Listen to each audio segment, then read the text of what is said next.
नमस्कार, Asia news India में आपका स्वागत है। मैं प्रिया आपके साथ। 40 वर्ष की उम्र में प्रधानमंत्री बनने वाले श्री राजीव गांधी भारत के सबसे कम उम्र के प्रधानमंत्री थे और संभवतः दुनिया के उन युवा राजनेताओं में से एक हैं जिन्होंने सरकार का नेतृत्व किया। उनकी मां श्रीमती इंदिरा गांधी 1966 में जब पहली बार प्रधानमंत्री बनी थी तब वह उनसे उम्र में 8 साल बड़ी थी। उनके महान नाना जी पंडित जवाहरलाल नेहरू 58 वर्ष के थे जब उन्होंने स्वतंत्र भारत के प्रथम प्रधानमंत्री के रूप में 17 साल की लंबी पारी शुरू की थी। देश में पीढ़ीगत बदलाव के अग्रदूत श्री गांधी को देश के इतिहास में सबसे बड़ा जनादेश प्राप्त हुआ था। अपनी मां की हत्या के शोक से उबरने के बाद उन्होंने लोकसभा के लिए चुनाव कराने का आदेश दिया। उस चुनाव में कांग्रेस को पिछले 7 चुनावों की तुलना में लोकप्रिय वोट अधिक अनुपात में मिले और पार्टी ने 508 में से रिकॉर्ड 401 सीटें हासिल की। 700 करोड़ भारतीयों के नेता के रूप में इस तरह की शानदार शुरुआत किसी भी परिस्थिति में उल्लेखनीय मानी जाती है। यह इसलिए भी अद्भुत है क्योंकि वे उस राजनीतिक परिवार से संबंधित थे जिनकी 4 पीढ़ियों ने स्वतंत्रता संग्राम के दौरान एवं इसके बाद भारत की सेवा की थी। इसके बावजूद श्री गांधी राजनीति में अपने प्रवेश को लेकर अनिच्छुक थे एवं उन्होंने राजनीति में देर से प्रवेश भी किया।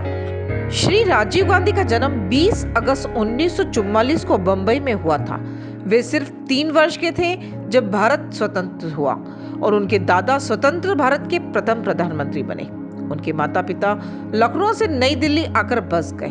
उनके पिता फिरोज गांधी सांसद बने एवं जिन्होंने एक निडर तथा मेहनती सांसद के रूप में ख्याति अर्जित की। राजीव गांधी ने अपना बचपन अपने दादा के साथ 3 मूर्ति हाउस में बिताया, जहां इंदिरा गांधी ने प्रधानमंत्री की परिचारिका के रूप में कार्य किया। वे कुछ समय के लिए देहरादून के वेलहम स्कूल गए, लेकिन जल्द ही उन्हें हिमालय की तलहटी में स्थित आवासीय दून स्कूल में भेज दिया गया। वहां उनके कई मित्र बने जिनके साथ उनकी आजीवन दोस्ती बनी रही।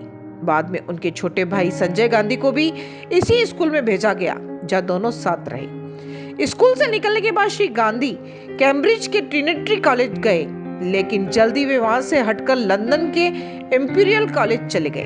उन्होंने वहां से मैकेनिकल इंजीनियरिंग की पढ़ाई की। यह तो स्पष्ट था कि राजनीति में अपना करियर बनाने में उनकी कोई रुचि नहीं थी। उनके सहपाठियों के अनुसार उनके पास दर्शन, राजनीति या इतिहास से संबंधित पुस्तकें न होकर विज्ञान एवं इंजीनियरिंग की कई पुस्तकें हुआ करती थी। हालांकि संगीत में भी उनकी बहुत रुचि थी। उन्हें पश्चिम और हिंदुस्तानी शास्त्रीय एवं आधुनिक संगीत पसंद था। उन्हें फोटोग्राफी एवं रेडियो सुनने का भी शौक था। हवाई उड़ान उनका सबसे बड़ा जुनून था।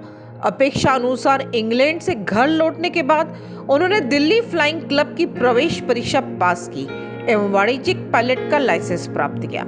जल्दी वे घरेलू राष्ट्रीय जहाज कंपनी इंडियन एयरलाइंस के पायलट बन गए। कैम्ब्रिज में उनकी मुलाकात इतावली सोनिया मेनो से हुई थी, जो उस समय वहां अंग्रेजी की पढ़ाई कर रही थी। उन्होंने 1968 में नई दिल्ली में शादी कर ली।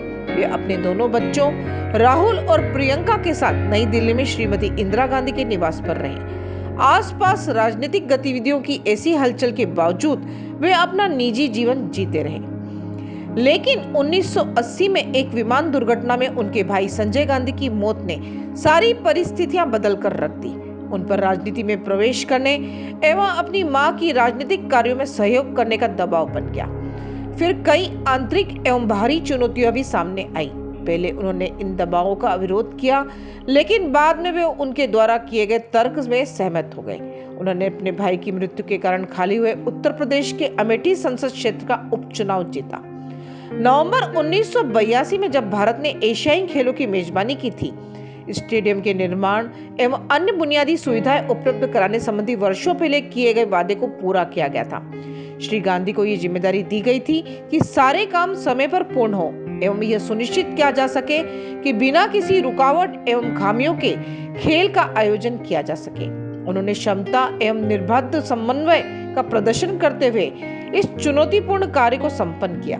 साथ ही साथ कांग्रेस के महासचिव के रूप में उन्होंने उसी तन्मयता से काम करते हुए पार्टी संगठन को व्यवस्थित एवं सक्रिय किया।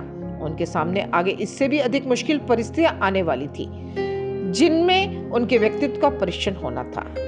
श्री गांधी से ज्यादा दुखद एवं कष्टकर परिस्थिति में कोई सत्ता में क्या आ सकता है, जब 31 अक्टूबर 1984 को अपनी मां की क्रूर हत्या के बाद वे कांग्रेस अध्यक्ष एवं देश के प्रधानमंत्री बने थे। लेकिन व्यक्तिगत रूप से इतने दुखी होने के बावजूद उन्होंने संतुलन, मर्यादा एवं संयम के साथ राष्ट्रीय जिम्मेदारी का अच्छे से निर्वहन किया। महीने भर के लंबे चुनाव अभियान के दौरान श्री गांधी ने पृथ्वी की परिधि के 1.5 गुना के बराबर दूरी की यात्रा करते हुए देश में लगभग सभी भागों में जाकर 250 से अधिक सभाएं की एवं लाखों लोगों से आमने सामने मिले। स्वभाव से गंभीर लेकिन आधुनिक सोच एवं निर्णय लेने की अद्भुत क्षमता वाले श्री गांधी देश को दुनिया की उच्च तकनीकों से पूर्ण करना चाहते थे। और जैसा कि वे बार बार कहते थे कि भारत की एकता को बनाए रखने के उद्देश्य के अलावा उनके अन्य प्रमुख उद्देश्यों में से एक है 21वीं सदी के भारत का निर्माण।